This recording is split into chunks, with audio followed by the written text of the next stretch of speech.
আজকে হঠাৎ করে সিনার কালার বার্ড মুরগি খেতে ইচ্ছা করেছে, তাই আমরা বের হয়েছি কালার বার্ড মুরগি ধরার জন্য।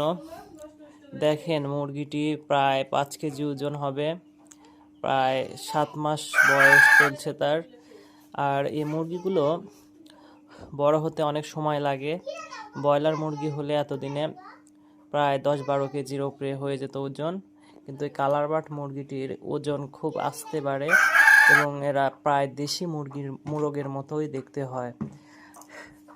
দেখেন, আমরা ধরার চেষ্টা করছি কিন্তু সে দৌড়ে দৌড়ে পালাচ্ছে। আর দেখেন, তার চলাফেরা, তার গতি দেশি মুরগির মতোই। আর এই মুরগিগুলো খেতেও অনেক সুস্বাদু হয়। আমি এর আগেও এটা খেয়েছি, খুবই সুস্বাদু মাংসগুলো। আপনারা যারা খাননি তারা একবার হলেও কালার বার্ডের মাংস খেয়ে দেখবেন, খুবই সুস্বাদু।